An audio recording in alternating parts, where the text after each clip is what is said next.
Coming up later on Harvest, Melody Rossi joins us to explain how to share Christ's love with those that are dying. Melody's new book, May I Walk You Home, is helping many to share Christ's love with the dying. We are so thrilled to have you here on the Harvest. It's a pleasure to be here. You have experienced so much suffering in your life, and you are just glowing with joy and peace and prosperity. And you've learned some powerful secrets in the valley of suffering. What part of your story do you want to start with today? I never thought that there was hope for my parents to come to the Lord. But within that 28-month span, they all became ill, and as they were dying, their hearts opened to the Lord in a way that I never thought would happen. And God brought them to Him before they passed away. Tell us the story of Marge. I love in your book, May I Walk Home, sharing Christ's love with the dying. Oh, it's so precious. But you've got some wonderful stories in it. And do we have time to share Marge's story?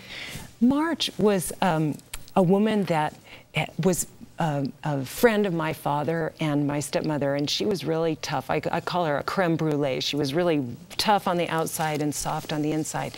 And she was in the hospital and dying, and the Lord put on my heart to go visit her, and He told me I needed to go pray with her, and I was scared to death. I didn't know if she would be open to that. I didn't know if she would pray with me or if she even believed in prayer.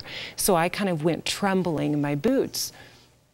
And as I got there, she had just been taken off of the ventilator. So, you know, prior to that, she wouldn't have been able to speak to me at all. But I got into her room and I sat down and visited with her. And I said, Marge, I'm here to pray with you. And she began to cry. And after I prayed, she told me, He has been here. I've seen Him.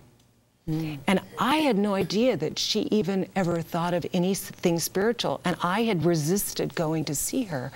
But when we were there, it was only an extension of what God was already doing. He didn't need me to do something. He just needed me to confirm to her that He was on the move and that He was there to receive her. And she died just a few weeks after that. You know, sometimes the difficulty is not the one who is going home, but the one who's walking them home, as your book says. And so particularly many people dealing with issues of grief at this time of the year, how do you deal with the grief and the emotions of seeing somebody go and you letting them go? I think the most difficult thing when you're walking alongside someone that has a terminal illness is that there's no finish line. And you can become so weary and so tired. And the thing that we need to remember is that God will give us the strength. God will guide us the whole way. God will do all that needs to be done for that person. And we can count on His grace. I like what you say, that really it's God's job to save that soul. You have a ministry, Cloud and Fire. Do you want to briefly tell us what the Lord is having you do there? Thank you. Yes, in Los Angeles, I work with youth that are in a very rough gang neighborhood. We try to keep them out of gangs. There's a 76% dropout rate there.